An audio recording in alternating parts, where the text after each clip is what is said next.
A big challenge which a lot of entrepreneurs face on a day-to-day basis is their lack of ability to express themselves and to express their emotions in an effective manner to whomever they're communicating with. I've interacted with so many entrepreneurs in hundreds and thousands across more than 180 domains. And this is one area where a lot of people face a lot of challenges. Where the common question I get asked is that, how do I express myself in a manner where the other person really understands? Whether it's to do with my customers, whether it's to do with your team members, whether it's to do with your partners or the other stakeholders whom you coordinate with. And I tell you what's the biggest fear. The biggest fear is that, what if the other person misunderstands me? What if the other person takes what I'm saying in the wrong way? Because usually that's what happens. People communicate in a certain manner, the other person does not understand what you want them to understand, and that leads to a misunderstanding, and eventually that leads to a conflict. And because of that simple fear, what most entrepreneurs do is that they hold back, they give in, they just listen to the other person without really expressing what they really want. And all these emotions get bottled up, and even if it's not bottled up, it's not expressed to the right person in the right way. And the fear, like I said, is to avoid a conflict. But my dear friends, let me tell you something very straightforward. If you're going to stop or avoid expressing your emotions because you have this fear that people will take it in the wrong way, guess what? Eventually it is going to lead to conflict anyway, because you are going to start building a lot of resistance in your head about the other person, and obviously you're going to get into a complete cycle of blame game, which will result in conflict anyway. And this will have a huge impact on the way you relate to the other person, whether it's your team member, whether it's your client, or whether it's your colleague or your partner or whoever. So the real question to ask is this: how do you communicate to whichever stakeholder you want to communicate to in a manner where you're able to express your emotions freely so the other person understands? That's the key word, understanding. And I'm going to share what to do right now, because ultimately the skill which you require for you to be able to do what I'm saying is a skill of assertiveness. And assertiveness, thank God, is an acquired skill. It's a learnable skill. It's not something which you're born with. It is a skill which, if you really want to understand how assertiveness works, is the ability for you to express your emotions and to express what you need or want in a situation to the other person in a manner that they understand, and also your willingness and your attempt to give importance to what the other person needs and what the other person wants, so that you're on the same page. And that's what truly creates a win-win situation. So how do you communicate assertively to your stakeholders so that you create mutual understanding and avoid any kind of misunderstanding? Because I constantly say this, that communication is not about what you say, it's about what the other person understands. And if you don't create that understanding, it will create a misunderstanding. And it's the most basic, essential skill required for two people to be on the same page. Especially if you're an entrepreneur, you need to communicate effectively. So how do you go about doing this?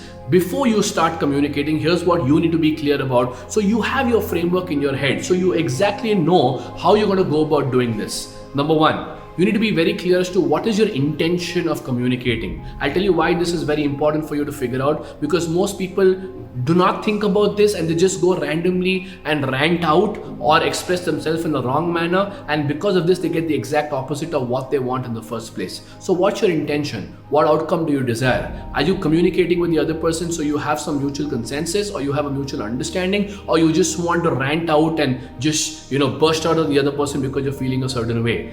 Be clear about their intent. Number two, be very clear as to what do you want the other person to understand. What should be the takeaway from your conversation? Having that clarity right in the beginning will help you to structure your thoughts and what you say in a lot more effective manner, so it lands. I repeat, so it lands in the way you want it to land, because that's where the confusion happens in the first place. Third, how do you want the person to feel at the end of this conversation? Do you want them to feel empowered or disempowered? Because having this clarity of thought will help you to really structure and direct your conversation in a manner which is most effective. So all this is what you're going to do before you start talking. Let me repeat what I just said. Be clear about your intent, be clear about what the outcome is going to be, what you want the other person to understand as a takeaway, and how do you want the person to feel. Once you are clear about all of these thoughts, you are a lot more prepared to communicate and structure your thoughts so it lands in a manner you want them, in the way you want it to land. So during the conversation, here's what you got to do. you need to set the context. I'll tell you why setting the context is so critical. Because by you setting the context, you are controlling how the other person is going to receive what you have to say. I'll give you a very clear example as to why I feel this is so important. I'm sure you've abused a friend before, and sometimes when you abuse a friend, it may be an abusive word, it may be a particular friend, but the person takes it in a light manner because they understand that the context of you abusing is not to hurt them.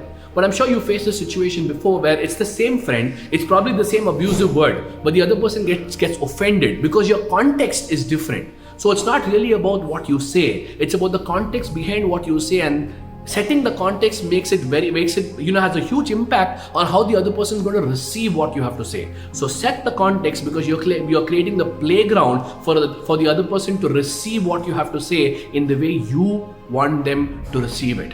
And then share your intent. Do not ever assume that people are going to get it. When you share your intent, the result of that is that the other person gets a lot more open to what you have to say and is ready to receive what you have to say. And I believe by doing these 2 points itself, you're opening the ground for a lot more effective way of having a transparent communication so that the other person is really ready to understand. That's where it all boils down to. So share the context, share your intent, and then ask permission. Very important. Ask permission from the other person to share how you feel, because only when you ask that permission is the other person not open to you about your emotions. That gives you an open playing field. So once you take permission from the other person, share how you feel. And don't beat around the bush. Share exactly in the most articulate manner possible how you're feeling about the situation, and then ask them what is their perspective about what you just shared. Because this has to be a two-way conversation if you want to be on the same page and create a win-win scenario. After you've asked them what they feel about it, communicate to them. What do you want them to do and what do you not want them to do, because having that clarity will give them certain direction on how to respond to you. And then check with them based on whatever you've shared, how do they feel about it. And once you understand how they feel about it, it's important to clarify any kind of invalid or any kind of wrong perceptions which people build, so that you're on the same page and you can walk away with a mutual consensus of having a win-win conversation. So let me repeat what I just shared.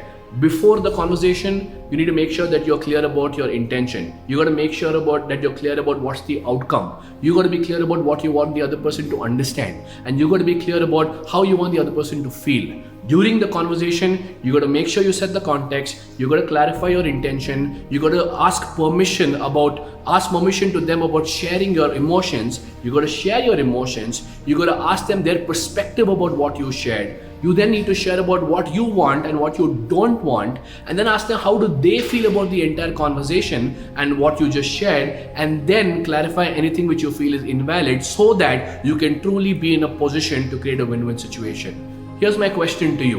What challenges do you face in create a mutual understanding? Do you face such challenges with your clients? Do you face such challenges with your team members? Do you face such challenges with your other stakeholders and partners? Because this happens on a day-to-day basis. I would love to hear what you have, what challenges you have, and I would love to answer them for you. If you like this video, I want you to subscribe to my YouTube channel. If you have a question, I want you to comment and ask me that question so that I can give you my insight. In the meanwhile, I want all of you to take care, and I'm going to see you in my next video.